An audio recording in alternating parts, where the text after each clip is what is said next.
Hello friends, welcome to sweet memories. Upcoming రివ్యూలోకి వెళ్ళిపోదాం. దాత్రి మీనన్ పంతులు getup వేసుకొని వచ్చాడేమోనని మీనన్ వైపు అనుమానంగా చూస్తూ ఉంటుంది. ఆ బాడీ లాంగ్వేజ్ కానీ ముందు జరిగిన విషయాలు కానీ అవన్నీ ఆలోచించుకొని అర్థమైపోతుంది జగదాత్రికి. వచ్చింది మీననే, ఖచ్చితంగా మీననే అని కేదార్ దగ్గరికి వెళ్తుంది. కేదార్, నాకెందుకో వచ్చిన ఆ పంతులు మీనన్లాగే అనిపిస్తుంది, ఒకసారి కావాలంటే చూడు అని అంటారు. దాత్రి, నువ్వు చెప్తున్నావంటే ఖచ్చితంగా వాడు మీననే అయ్యుంటాడు. ఇప్పుడు ఏం చేద్దాం దాత్రి, అటాక్ చేద్దామా అని అడుగుతారు. లేదు లేదు కేదార్, ఇప్పుడు అటాక్ చేస్తే చుట్టూ ఉన్న వాళ్ళందరూ మన వాళ్ళే, మన వాళ్ళకి నిజం తెలిసిపోతుంది. లేకపోతే ఎవరికైనా ప్రాణ ప్రమాదమైనా జరుగుతుంది. అలా జరగకుండా ఉండాలి అంటే నేను చెప్పిన ప్లాన్ని అమలు చేయాలి. అమలు చేసే టైం వచ్చేసింది కేదార్. నువ్వు మన వాళ్ళందరినీ లోపలికి తీసుకువెళ్ళిపో, నేను చెప్తాను అని అంటుంది జగదాత్రి. ఇంకలా ఒకసారి ట్రండి అని చెప్పి కేదార్ అందరినీ తీసుకొని వెళ్తాడు. ఇంకా ఎవరికి వాళ్ళని రూమ్లో పెట్టి మేము చెప్పేంతవరకు 10 నిమిషాలు బయటికి రావద్దు అని చెప్పి ఇంకలా అందరి డోర్స్ అయితే రూమ్లో పెట్టి లాక్ చేసేస్తాడు కేదార్. ఇంకా అలా అందరినీ పంపించేసేసరికి మీననైతే ఇంకా అనుమానంగా చూస్తూ ఉంటాడు. పంతులు గారు, మీరేంటి ఆపేశారు, పూజ చేయండి అని అంటుంది ధాత్రి. ఇంకలా పూజ జరిపిస్తూ ఉన్నప్పుడు కరెక్ట్గా ఇంక అందరూ గన్ తీసేలోపు మీనన్, హేయ్ నేను మీనన్ని, వీణ్ణి చంపేస్తా, ధాత్రి కేసు వెనక్కి తీసుకో లేకపోతే అని ఇంకా గట్టిగా తన చొక్కా పట్టుకొని ఇంకా పెళ్లి కొడుకు పవన్ అయితే గట్టిగా లాగి వీడిని చంపేస్తా అని చెప్పి బెదిరిస్తూ ఉంటాడు. ఇంకా అదంతా చూస్తున్న జగదాత్రి అయితే చాలా కోపంగా చూస్తూ ఉంటుంది. దాత్రి, నీ దగ్గర ఎలాంటి ఆప్షన్ లేదు, నువ్వు ఖచ్చితంగా కేసు వెనక్కి తీసుకోవాల్సిందే అని బెదిరిస్తూ ఉంటే అక్కడికి రమ్య వస్తుంది. హలో మీనన్, ఏంటి కేసు వెనక్కి తీసుకోమనగానే గడగడ వణికిపోతామనుకుంటున్నావా? ఒక్కసారి అటు చూడు అని అంటుంది రమ్య. ఇంకా చూడగానే రెడ్ కలర్ స్నైపర్స్తో ఇంకా బుల్లెట్స్ అయితే రెడీగా ఉంచుకుంటారు అన్నమాట, గన్స్ని అయితే అటువైపు వాళ్ళు. ఇంకలా ఆ గన్ని కరెక్ట్గా పాయింట్ బ్లాంక్లో గన్ పెడతారు. గన్ పెట్టి, ఏంటి ఆ స్నైపర్ ఎవరిది అనుకుంటున్నావు? మా జేడీ మేడంది. ఒక్కసారి మా జేడీ మేడం నీపై టార్గెట్ చేసిందంటే నువ్వు తట్టుకోలేవు మీనన్. ఇప్పుడు నువ్వు పెళ్లి కొడుక్కి ఎలాంటి హాని చేసినా ఖచ్చితంగా నీ తలకాయ పుచ్చకాయలా పేలిపోద్ది, అర్థమైందా అని అంటుంది రమ్య. ఇంకా చూస్తూ ఉంటాడనమాట మీనన్. వెంటనే జగదాత్రి, ఏంటి మీనన్, కాల్చు, పొడుస్తానన్నావు కదా, పొడిచి చూపించు. చెప్పాను కదా మీనన్, మేము జేడీ రక్షణలో ఉన్నామని. జేడీ మా కోసం ఏదైనా చేస్తుంది, మాకు జేడీ గురించి బాగా తెలుసు అని చెప్పి ఇంకలా జేడీకి పవర్ఫుల్గా ఇస్తుందనమాట. జేడీ గురించి చెప్తుంది జగదాత్రి. ఇప్పటికైనా గుర్తు పెట్టుకో మీనన్, న్యాయంగా ఉండేవాళ్ళు ఎన్ని కష్టాలు వచ్చినా ఎన్ని కన్నీళ్ళు వచ్చినా వాటిని మింగుకొని న్యాయం వైపు అడుగులు వేస్తూ అన్యాయాన్ని నాశనం చేయాలనుకుంటారు.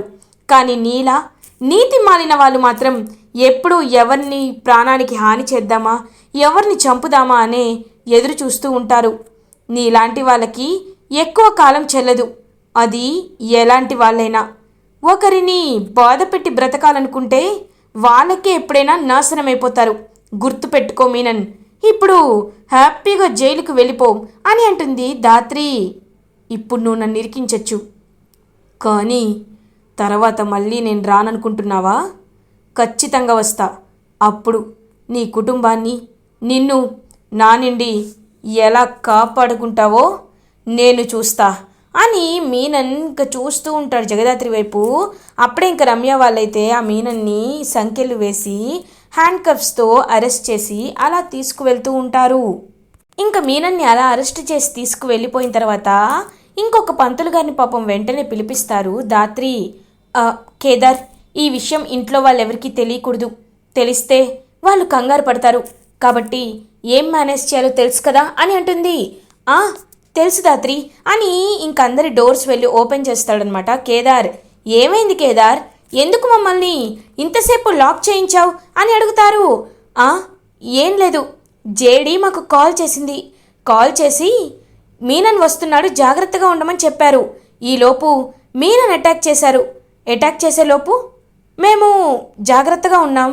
మీనన్ని జేడీ అరెస్ట్ చేసి తీసుకువెళ్ళిపోయారు అని అంటాడు కేదార్. ఒక్కసారిగా ఫ్యామిలీ మెంబర్స్ అందరూ షాక్ అయిపోతారు. మరి ఆ పంతులు గారు ఎక్కడా అని అడుగుతారు. ఆయనకి ఏదో సడన్గా ఒక వార్త వచ్చిందంట, అందుకే వెళ్ళిపోయారు.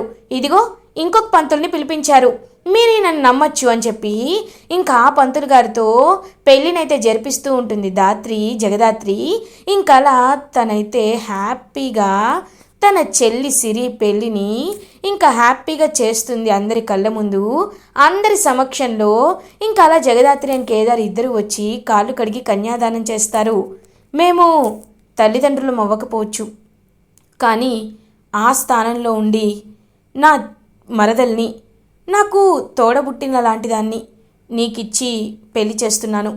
తన్ని జాగ్రత్తగా చూసుకో పవన్ అని చెప్పి పాపం చెప్తాడనమాట కేదార్. అయ్యో బావా, మీరు అంతగా చెప్పాలా? చూడండి, మీరు మాకు అన్నయ్య అవుతారు. నేను తన్ని ప్రాణానికి ప్రాణంగా చూసుకుంటాను. మీరేమి కంగారు పడకండి అన్నయ్య అని పాపం చెప్తాడనమాట పవన్. ఇంకా అందరూ కలిసి అలా మెల్లో పవన్ సిరికి తాళి కడుతుంటే అందరూ హ్యాపీగా చూస్తూ అక్షింతలు వేస్తూ ఉంటారు. ఇదంతా చూస్తూ నిషిక అండ్ యువరాజ్ అయితే చాలా జెలస్గా ఫీల్ అవుతారు. మేము చేయాల్సిన పెళ్ళిని ఆ దాత్రి ఎలాంటి అడ్డు లేకుండా జరిపించేసింది అని ఇంకా జెలస్గా ఫీల్ అవుతుంది. చూడు నిషి, నువ్వు ఇందులో జెలస్గా ఫీల్ అవ్వాల్సిన అవసరం ఏమీ లేదు. ఎందుకంటే ఇది మన చెల్లి పెళ్ళి. మన చెల్లి పెళ్ళిని మనం కాకపోతే ఇంకెవరు చేస్తారు అని పాపం అలా కూల్గా మాట్లాడుతూ ఉంటుంది. ఏయ్ ఏంటి నువ్వు అయినా ఇలాంటి విషయాలు చెప్పడానికి నువ్వెవరు? నా చెల్లి పనులని నువ్వు చేసావు కదా, నేను ఎప్పటికైనా నీపై పగ తీర్చుకుంటాను అని చెప్పి అక్కడి నుండి వెళ్ళిపోతుంది నిషి ఎప్పటికి మారుతుందో ఏంటో అని అక్కడి నుండి వెళ్ళిపోతుంది దాత్రి. అలా ఇంకా సిరి అండ్ పవన్ పెళ్లి చేసి అప్పగింతలు కూడా పాపం అప్పగించేసి తీసుకొని వెళ్ళిపోతారు. ఇంకా జేడీ అయితే పోలీస్ స్టేషన్కి రీచ్ అవుతుంది. మీనన్ పోలీస్ స్టేషన్లో చూస్తూ ఉంటాడు. ఏంటి, మేమేమీ చేయలేమనుకుంటున్నావా? చూసావా పోలీస్ పవర్ ఏంటో? మేం తలుచుకుంటే ఏం చేయగలమో నీకు చూపించాను కదా మీనన్ అని అంటుంది జేడీ. చూడు జేడీ, నువ్వు ఏం చేసినా నన్ను మాత్రం ఏమీ చేయలేవు. నువ్వు ఖచ్చితంగా పతనమై తీరుతావు. నా అకౌంట్లో నువ్వు బలవుతావు అని అంటాడు మీనన్. నువ్వు అలా పవర్ఫుల్గా డైలాగ్ చెప్పాననుకుంటున్నావేమో, కానీ నీకంత సీన్ లేదు మీనన్. నేనే నీకోసం ఎప్పటి నుండో ఎదురు చూస్తున్నాను, నిన్ను ఎప్పుడెప్పుడు చంపేద్దామానని. ఆ రోజు ఎప్పుడొస్తుందోనని దేవుడికి కోరుకుంటున్నాను. ఈలోపు వచ్చేసింది. ఏంటి మీనన్, నిన్ను కోర్టుకి తీసుకువెళ్ళి అక్కడ జైలు శిక్ష పడేలా చేసి 3 పూట్ల ఇక్కడ కూర్చోపెట్టి బిర్యానీ పెడతామనుకుంటున్నావా? అంత సీన్ లేదు. ఈ విషయం నీకెందుకు చెప్తున్నానో తెలుసా? ఎందుకంటే ఇవాళ రాత్రే నువ్వు పైకి పోతావు కాబట్టి అని అంటుంది జేడీ. ఏం మాట్లాడుతున్నావు అని అంటారు మీనన్. ఏంటి మీనన్, నీకింకా అర్థం కాలేదా? మా జేడీ ఒక స్కెచ్ వేసింది. ఇవాళ రాత్రే నీ ఎన్కౌంటర్ అని అంటాడు కేడీ. ఒక్కసారిగా మీనన్ షాక్ అయిపోతాడు. నువ్వు తప్పించుకోవడానికి ఎలాంటి అవకాశం కూడా లేదు మీనన్. నువ్వు జాగ్రత్తగా ఉన్నా ఉండకపోయినా ఇదే నీ ఆఖరి రోజు. రమ్య, ఈ మీనన్కి ఏమిష్టమో అవన్నీ తీసుకొచ్చి ఇవాళే పెట్టండి. ఎందుకంటే రేపటికి వీడు భూమి మీద ఉండడు కదా అని చెప్పి అక్కడి నుండి వెళ్ళిపోతుంది. ఎస్ మ్యామ్ అని చెప్పి ఇంకా మీనన్ దగ్గరికి అయితే వస్తుంది రమ్య. హేయ్, నువ్వెవరో నాకు తెలీదు. నీకు ఎన్ని కోట్లు కావాలంటే అన్ని కోట్లు ఇస్తాను. నువ్వు నన్ను బయటపడే, నన్ను తప్పించు అని అంటారు. ఏంటి, నీలా నేను డబ్బు మనిషినో స్వార్థపర్రాలను అనుకుంటున్నావా? నేను జేడి మేడం మనిషిని. వారి మనిషి అంటే నీలా నీతి లేని వారిలా ఉండరు, మాలా నిజాయితీగా ఉంటారు. సరే చెప్పు, నీకు ఏమంటే ఇష్టమో? మీ రుచులు అన్నీ ఇక్కడికి తీసుకువచ్చి పెడతాను. మీకు నచ్చినవి చెప్తే అవి ఇవాళే తిందురు అని చెప్పి ఇంక రమ్య అక్కడి నుండి వెళ్ళిపోతుంది. ఇదేంటి, ఈ జేడి చట్ట ప్రకారంగా నన్ను పట్టుకుని జైల్లో వేస్తే ఎలాగొకలా తప్పించుకోవచ్చు అనుకున్నాను. కానీ నన్ను ఎన్కౌంటర్ చేయడానికి ప్లాన్ చేస్తున్నారా? ఇప్పుడేం చేయాలి, ఏం చేయాలి అని టెన్షన్ పడుతూ ఉంటాడు మీనన్. ఇది ఇలా ఉండగా జగదాత్రి అండ్ కేదార్ ఇంటికి రీచ్ అవుతారు. కేదార్, నాకు చాలా సంతోషంగా ఉంది. ఎందుకంటే రేపటితో వాడి గొడవ పూర్తిగా వదిలిపోతుంది. అమ్మ కేసుకి న్యాయం జరుగుతుంది అని అంటుంది జగదాత్రి. అవును దాత్రి, నాకు కూడా చాలా సంతోషంగా ఉంది. మావయ్య గారు పెళ్లిలో లేరనే కానీ పెళ్ళి మాత్రం చాలా బ్రహ్మాండంగా జరిగింది. ఇంకా మీనన్ అంటావా, వాడు ఆల్రెడీ చచ్చిన స్నేక్లా ఉన్నాడు. కాబట్టి ఇంకా మనకి ఎలాంటి ప్రమాదం వాడి వల్ల లేదు. మన ప్లాన్లో వాడు బాగా ఇరుక్కున్నాడు. పాపం, నిజంగా మనం వాడిని ఎన్కౌంటర్ చేస్తామేమోనని చాలా భయపడిపోతున్నాడు. వాడికి మన ప్లాన్ ఏంటో తెలియదు కదా అని అంటాడు కేదార్. అవును, ఇవాళ రాత్రే తప్పించుకోవాలని చూస్తాడు కదా, అప్పుడు వీడి గురించి అంతా బయట పెడతాం అని ఇంకా జేడీ అయితే వెయిట్ చేస్తూ ఉంటుంది ఎప్పుడు మిడ్నైట్ అవుతుందా అని. ఇది ఇలా ఉండగా మీనన్ చాలా ట్రై చేస్తూ ఉంటాడు.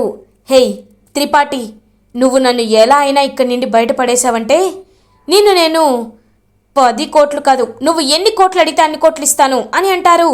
సరే, డీల్ తర్వాత మాట్లాడతాను, ఇప్పుడైతే నాకు 10 కోట్లు ట్రాన్స్ఫర్ చేయి అని అంటారు. సరే, ఇప్పుడే తెప్పిస్తాను, నువ్వు మాత్రం ఖచ్చితంగా నన్ను బయటపడేయాలి అని అంటారు. చూడండి, ఇప్పుడు షిఫ్ట్ టైం కాబట్టి ఇప్పుడు షిఫ్ట్ చేసే వాళ్ళందరూ మారుతూ ఉంటారు. ఈ గ్యాప్లో మిమ్మల్ని నేను పక్కకి తప్పించడానికి ట్రై చేస్తాను, నన్ను మాత్రం మర్చిపోవద్దు అని చెప్పి ఇంకలా బయటకైతే తీసుకువెళ్తూ ఉంటాడనమాట త్రిపాఠి. ఇంకలా పోలీసులు షిఫ్ట్ అయ్యే టైంకి ఇంకా వెంటనే త్రిపాఠి అయితే తన్ని బయటికి కరెక్ట్గా తీసుకువెళ్తూ ఉంటాడు. ఇంకా మీనన్ అలా బయటికి గోడకి దూకేస్తాడు.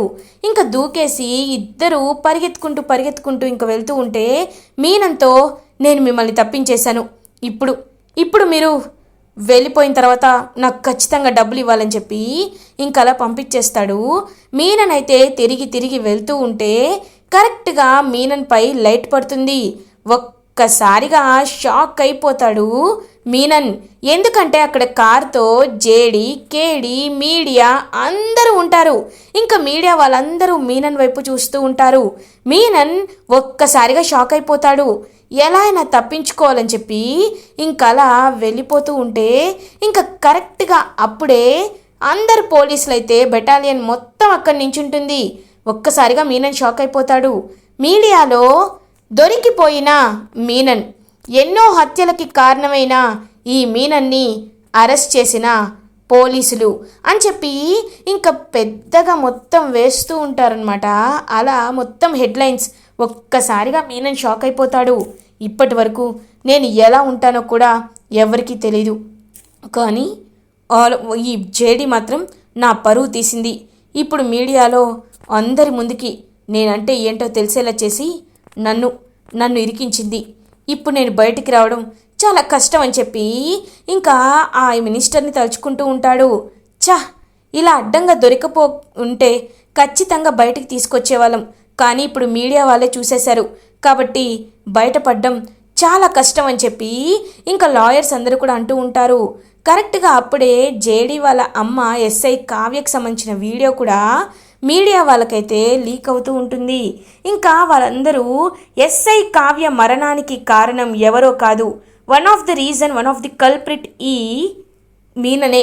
ఎన్నో హత్యలు, ఎన్నో దాదాగిరీలు, గూండాయిజంలు, ఎంతో మాఫియాని నడుపుతున్న ఈ మీనన్ ఇప్పుడు జేడీకి దొరికిపోయాడు అని చెప్పి ఇంకా అలా మొత్తం మీడియా వాళ్ళైతే వాళ్ళ అమ్మని ఎలా చంపేశారో, తను అన్ని సాక్ష్యాలు కలెక్ట్ చేస్తున్నప్పుడే తన్ని బాంబు పెట్టి ఎలా అయితే ఫైర్ పెట్టి పాపం పేల్చేశారో అదంతా ఇంకా చూపిస్తూ ఉంటారు. అదంతా చూసి ఒక్కసారిగా పాపం ఎమోషనల్ అవుతుంది జేడీ. ఇప్పటికీ మీనన్ అసలు మొహం ఏంటో అందరికీ తెలిసింది. ఇప్పుడు మనం సంతోషంగా ఉండొచ్చు. మీ అమ్మ కావ్య మేడం, ఎస్ఐ కావ్య మేడంకి ఆత్మ శాంతి కలుగుతుంది. ఇంకా కౌశికి వాళ్ళందరూ కూడా పాపం చూస్తూ ఉంటారు. జగదాత్రి అయితే చాలా అంటే చాలా హ్యాపీగా ఫీల్ అవుతుంది. జగదాత్రిని చూసి కౌశికి ఇన్నాళ్లకు ఖచ్చితంగా మీ అమ్మకి న్యాయం జరిగింది దాత్రి. ఇన్నాళ్ళు అందరూ చాలా బాధపడ్డారు. ఆవిడ అవినీతి పరురాలు అనుకున్నారు. కానీ ఇప్పుడు అర్థమైంది ఆవిడ ఎంత గొప్పవారో. ఇప్పుడు ఆవిడ గురించి ఎత్తిన నోర్లన్నీ మూసుకుంటాయి. అందరూ ఆవిడ గొప్పతనాన్ని పొగుడుతూ ఉంటారు.